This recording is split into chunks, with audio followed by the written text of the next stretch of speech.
Okay, so if you don't know me, you probably do if you're in this group, but if you don't know me, my name is Brianna McWilliam. I'm an author, educator, Reiki practitioner, and creative arts therapist, and I've been in the field for about 12 years.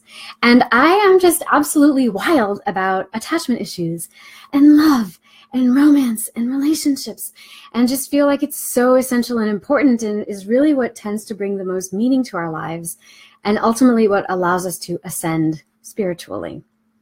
Okay. And so I do events like these, like this 5-day challenge, because I think it's just a wonderful way to develop our community. And it's also an opportunity for me to showcase some of the content that you can find in my online courses. And I'm going to be telling you more about that kind of thing as we move through the challenge. And so starting today, you are going to take a huge leap towards calling in a soul-shaking partnership where there's mutual respect and understanding and feeling as if you're really standing sovereign in your sense of self and in your love light, right? And so you're here because you're ready to just release toxic love patterns, right? That keep you paralyzed in these painful, aching relationships. And because you have decided and committed to that aim, all that pain, it's going to stop now. Okay. So there's no more hemming and hawing and giving your power away to crappy circumstances or partners that just don't appreciate you for the love light that you are, right? We're making that commitment to ourselves today. And so if you have ever wondered, how do I know if my feelings are real? How do I stop wanting for a partner that I just know is terrible for me? How do I stop self-sabotaging when it comes to my love life? How do I learn to trust my gut when my gut is what got me into this mess? How do I approach my relationships from a place of consciousness and personal responsibility?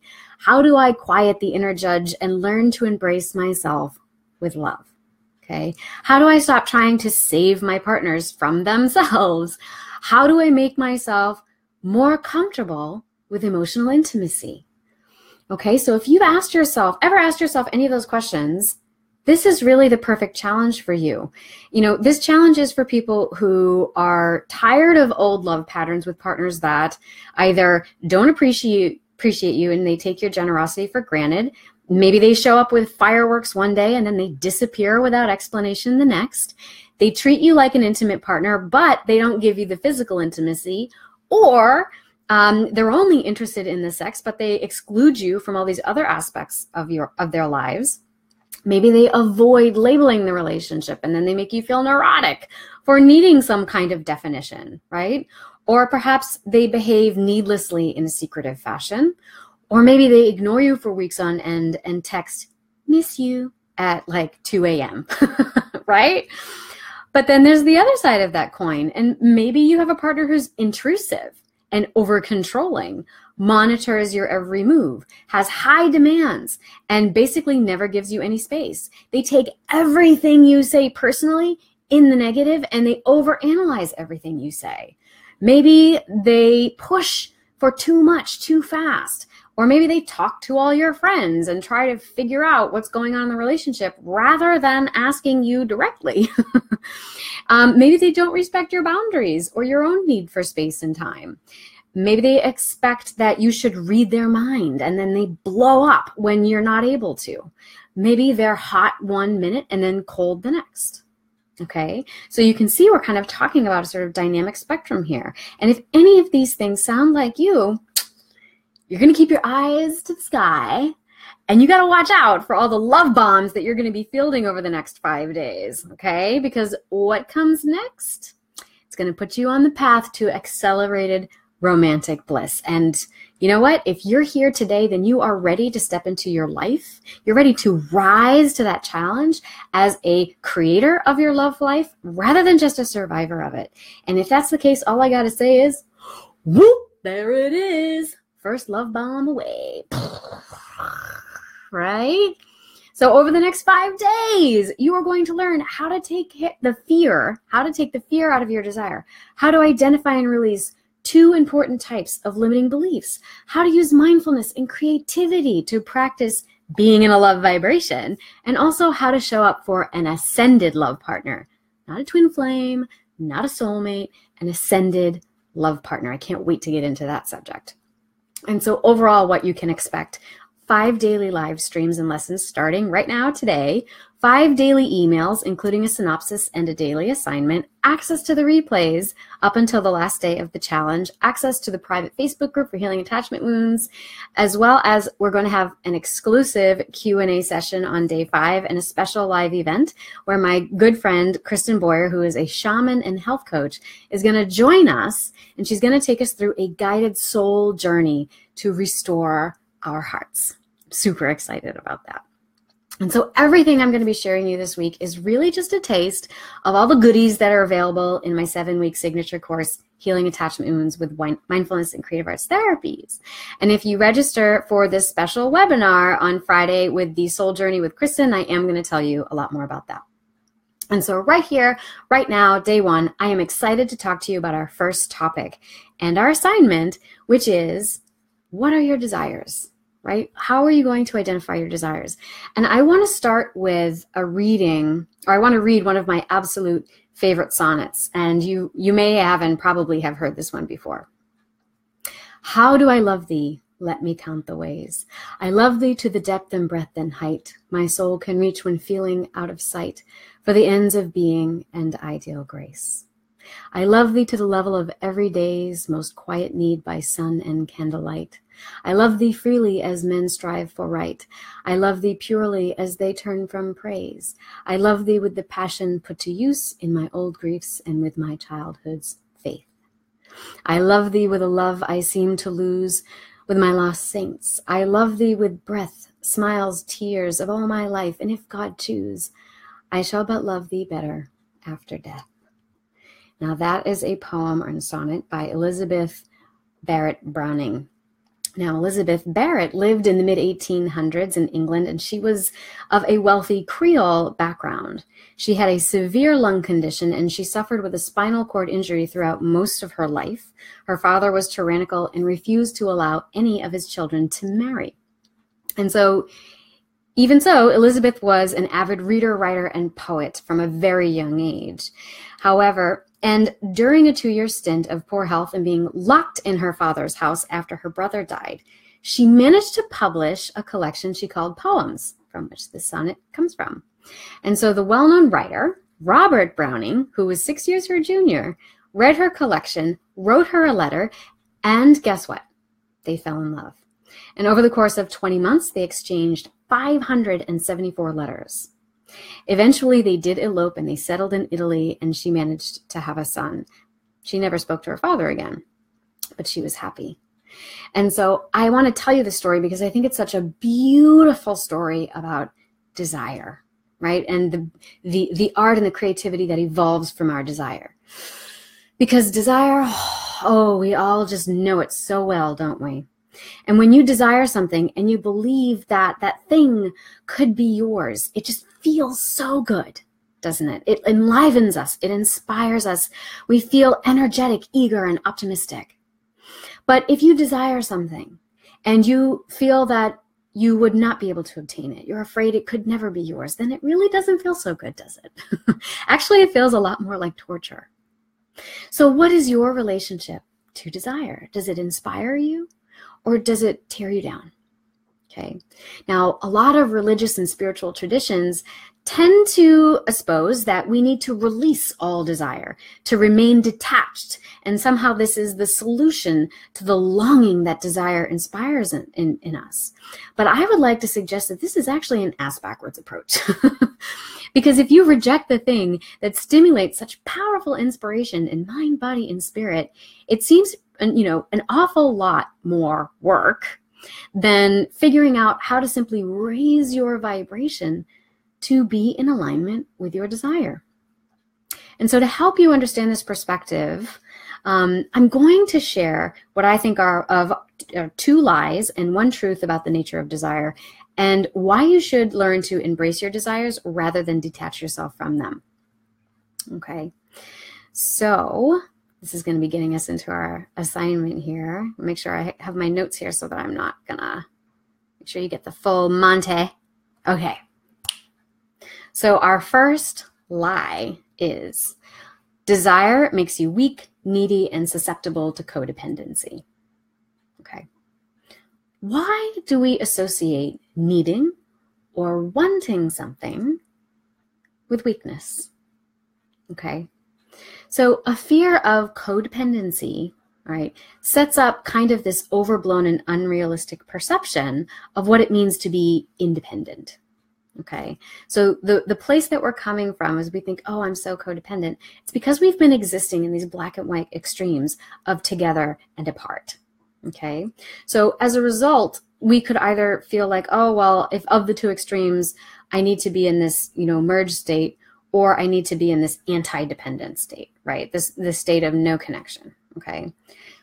And what happens is we don't really give ourselves an inch, and we end up falling into this kind of situation where we are both the punisher and the victim of our own fears and judgments, okay? So, oh, I'm so needy, I'm such an overburden to everyone, but I just can't help it. I'll always be a plastic bag in the wind, okay? And then I'll always just be reaching for something because I won't survive otherwise. Okay. Now, in that case, you may feel like you're a slave to your desire, that it just overwhelms you and that it's actually your enemy. But in fact, you're a slave to the feeling of not having your desire. And they're different. Okay. You may have been programmed to see the glass half empty, and so you believe that you must be empty. I assure you, you are not empty. Okay. Now, the goal here is not to become anti-dependent, okay, or codependent, but interdependent. And that is to hold a sense of personal agency in the context of relationship where there is a give and take that feels mutually respectful and loving, right? And the times apart inform the times together, and they both feel equally valuable and savory. Okay, so one is not threatened by the other needing to have their own internal world or space. And in fact, we appreciate that our partner needs and wants their own space because guess what? That gives you space too. Okay, but on the other hand, also, we have to recognize that being able to have that space also creates space for play.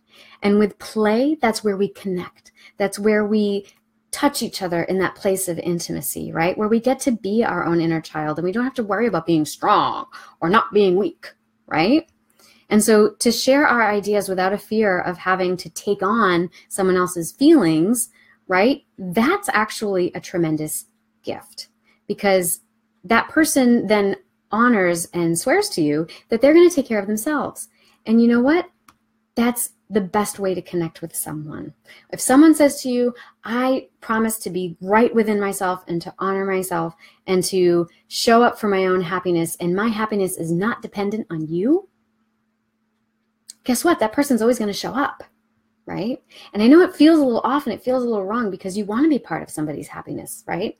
But if they're dependent on you for their happiness, then guess what? You're also responsible for their misery. You're responsible for all kinds of things that really you shouldn't be, okay? So you want someone who's able to take responsibility for their own feeling states and their own happiness because that's what really provides a sense of security, okay? And if you seek a sense of security in your relationships, you have to find a way to create and hold your own space inside while inviting others to play, okay? And so that's our first lie, right? The first lie was, desire makes you weak, needy, and susceptible to codependency. I would argue that desire opens you up to the possibilities, okay? Now, the second lie is to accomplish spiritual, mental, and emotional peace, you have to release your desire, okay? Now, historically, as I mentioned before, a lot of spiritual and religious doctrines foster this idea that you have to give up your desire to be happy or to accomplish a state of harmony and peace within your spirit, right? And so if you cannot want for anything, then you cannot suffer for the not having of it, right? But I would argue that source energy, God, essence, the universe, whatever you want to call it, actually wants you to be in alignment with your desire, to feel the pleasure of having identified and voiced your desire. Because every time you identify something that you want, it means that you are becoming increasingly clear on what you don't want in your life. And that contrast helps you to further clarify the essence of who and what you are, and what you are here to do, learn, be, and experience, as well as who you're here to love. right? Or to be loved by. And so if you cut yourself off from your desire, or you think you have to, you end up cutting yourself off from a wellspring of vitality, from the essence of whatever your soul purpose may be, okay? Additionally, even the contrast that you might experience in not having the thing that you desire only points you in the direction of where you need to bring yourself into even further alignment, right? The parts of yourself that you need to love and embrace with compassion and to heal. All right. So I do not believe that you need to release your desire in order to live in a state of harmony. Okay. And in fact, I think that would cut you off from your own vitality. Okay. Now, number 3, and if you agree with me, I'd love it if you just give me a little thumbs up. Now, number 3 is desire inspires and is the voice of your divine being and higher self, right? And that kind of is what I was leading off with in the last one. And so to say that desire inspires and inspiration is the voice of your soul, it's basically to say that your desire is the voice of your essential self, right? Or of your inner child, of the parts of you that are connected to all things and that's able to have a moon's eye view of your life in its entirety, right? So I tend to think of desire as like the whisper of your inner knowing, of the satisfaction of exploring and discovering, creating and evolving, right? And if we cannot desire, we either become inert or we operate from a place of motivation, okay? And oftentimes motivation is really more of a fear-based propulsion. This idea that I have to have a goal and I got to get to the goal because once I get to the goal, then I'll get this outcome that I think I want, right? But all of that tends to be fueled by some kind of underlying fear about something, like some belief about who and what you are. And so it can be hard to discern which desires are true desires, let's say, that speak from the essence of your soul or your transcendental self, and which ones are actually the result of a fear-based experience or a fear-based expectation, okay, like fear of rejection or abandonment or seeking this thing because I'm going to fail otherwise, right? We're going to talk more about that when we talk about limiting beliefs. And we're going to talk more about fear. We're going to do that more so tomorrow. But for today, I know time is marching on, and I want to make sure that I get your assignment in for today. So for today, the first thing we're going to do is we're going to identify what we want right here, right now, no filters, no holes barred, with full honesty and full authenticity, okay? And before you do that, I just want to remind you how awesome you are. How amazing you are. What like an incredible universal miracle you are. And that you are not crazy or too needy for wanting all the things and desiring to have a soul-shaking, passionate partnership. If you want it, I truly believe that is not only possible, but it's a damn near guarantee. And it is out there for you. And yes, you are worthy enough of it. And you are lovable enough to call in a partner that fucking lights you on fire from your crown down to your toes, right? And I know that you probably have dreams bigger than you can fully wrap your head around at this time, maybe even bigger than you can wrap your heart around. And there's maybe a deep burning desire to love and be loved while creating a life of mutual respect and companionship. But you may not always feel like you have it all together. And you know what? I'm here to tell you that's okay. You're only human. I'm only human. It's not perfect. You don't have to be perfect before you can call in the things that you truly, truly, truly desire on a soul deep level. Okay? We are always going to be learning, growing, evolving, and expanding. So I invite you to enjoy the process and your own incredible awesomeness along the way. And so embracing your desires and allowing yourself to really steep in the juiciness of that feeling rather than the not having, which disempowers and strips you of your manifesting mojo. Right? That's the first step in igniting our love light. And so for today's assignment, I want you to respond to these prompts. Now, if you've registered for the challenge, these prompts are in your email. If you didn't get it, you want to check your promotions tab or your junk mail. Sometimes it'll end up there. Okay? But here are the prompts. If you are a little bit late hopping on the bandwagon, you can just jot these down right now as I recite them for you. Okay. And the idea is that, these prompts are really supposed to help you start to see that how a desire can be informed by your growing vision of the kind of love that you want, and perhaps more importantly, how you can step into that amazing feeling by learning how to love yourself in that way first. Okay, so here's the first one. I want a partner that makes me feel, right? You're going to fill that out. I want a partner that makes me feel. And the second part is, one way I can stimulate that feeling for myself is to, right? Now, you can't tell me that you can't imagine how to stimulate feelings in yourself unless the physical thing is right in front of you, right? Because if I asked you to tell me, what is it like when you're happy? You would be able to tell me. You'd be able to draw upon your memories. You'd be able to say, well, I know I'm happy because when I'm happy, I feel. And then you can meditate on that feeling and conjure it in the body. Okay, so you can't tell me that you cannot stimulate these feelings for yourself, because I know you can, right? No copping out here. Okay, so that's the first prompt. I want a partner that makes me feel. And the one way I can stimulate this feeling for myself is to, okay, let's identify, these are our to-do lists. Okay, second prompt. I want a partner that likes to. Fill that out. And I commit myself to doing this activity with a friend on, right? So make a schedule for yourself. It could be once in the next 2 weeks. It could be every Friday. It could be however and whatever you want to commit yourself to. But if you want a partner who likes to do XYZ, you better be doing XYZ on a consistent basis. Okay? I want a partner that tells me what? What do they tell you? What do you want to hear from a partner? Okay?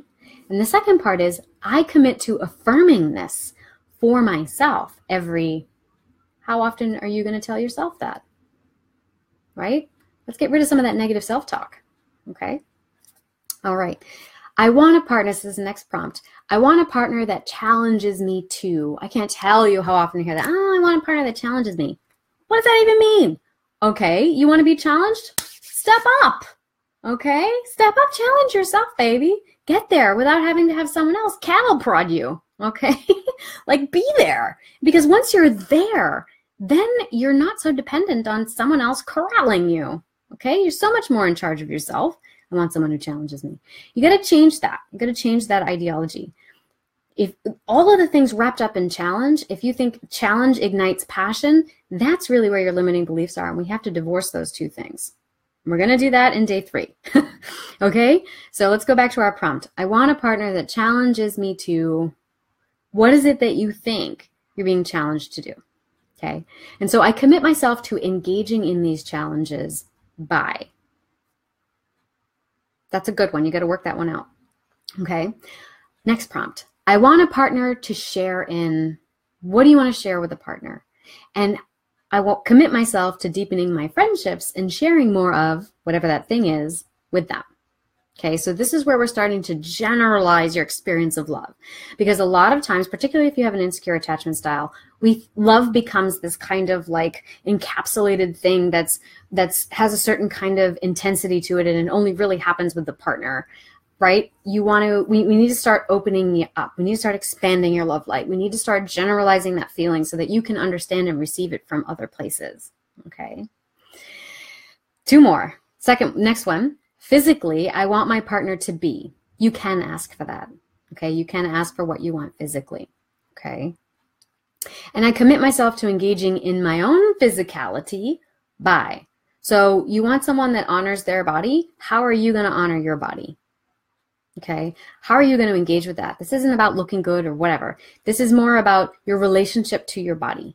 Okay, so what do you want your partner's relationship to their body to be? And how are you going to make that your relationship with your own body? Because remember, the body houses your emotions, and this is the whisper of your soul. Okay, and here's the last prompt. I want a partner who feels about their job, right? I want a partner who feels about their job. And I commit myself to feeling what about your job too, even if I must make radical changes.